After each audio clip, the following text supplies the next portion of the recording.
Night was filled with guns and war, and everyone got trampled on the floor. He read Judges 6 and 7. So, since Joshua, the house of Israel are just off the chain, just generation after generation of disobedience, and they're worshipping Baal. They're clearly worshipping Baal. It goes into that in chapter 6 and 7. So the house of Israel in chapter 6, chapter 6 and 7, Israel was greatly impoverished, and it came to pass, well, the children of Israel cried upon the Lord, and the Lord sent a prophet to the children. Prophet, that must explain the dream that comes up with it.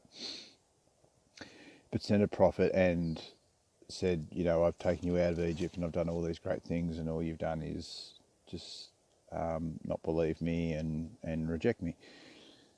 And then an angel come to the Lord, of the Lord, come and sat under an oak. And he spoke to the son Gideon. Now, Gideon was the son of Jonash, the Abiezrite, who I think he must have been the leader at the time, because he later in the chapter was there.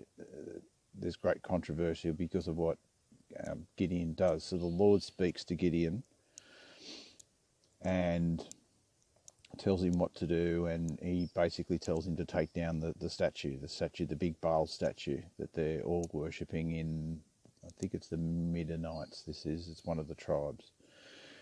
And he goes and does that. He does that by night. And all the people say, how could he have done this? Our God, he's because they think this Baal thing's God. So the father said, we'll let Baal decide, set up an offering, and then in the morning, nothing happened, as it does. So it's making me think this now, that there's a common theme in the Bible about the seed and sons and remnants. So it appears to me that these people are living inside bondage all the time now among themselves, and there's a remnant, there's a part of them that cry to God, and that's what's happened in Judges.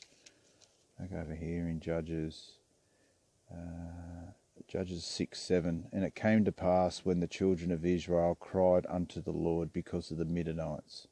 So they are a Midianite, aren't they? Because they're living there, but they're just part of this remnant that still believe God, and enough of them cry out. A collective thing seems to happen. God speaks to one of them as a collective. That doesn't happen until God's ready. It seems to be enough to, I don't know, I could be. But that seems to be the theme for me now. This story goes on. It's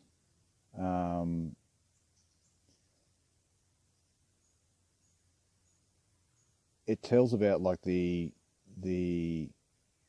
aftermath of the consequence of Gideon taking down the calf. So is that what's happening? There's a remnant, and that's what's happening today.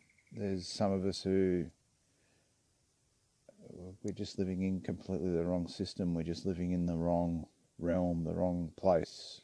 And it's part of what God's done for me. He's led me out of bondage, which was that system, the whole thing. There's a different meaning to life going on here.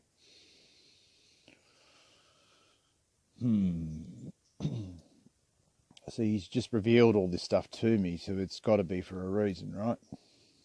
It's all got to be for a reason. This is good. These are such good developments, because I feel like it just makes more and more sense every time these developments come up. So it's good. it's good because it's just the whole thing now. Just before it was just a slog, you know, it was just a real slog to read it. Where now it's just development after development, learning after learning, and it's a cool story too. At the end of the day, it's a really cool story. Like there's lots going on. Like people look for entertainment. This is a pretty damn good book to read. There's nothing boring about it. There's always something going down. It's good. I'm in a good point. Learning more. I've asked God to keep it coming. Don't stop. I want it to keep coming, and He keeps delivering. So read on, I shall.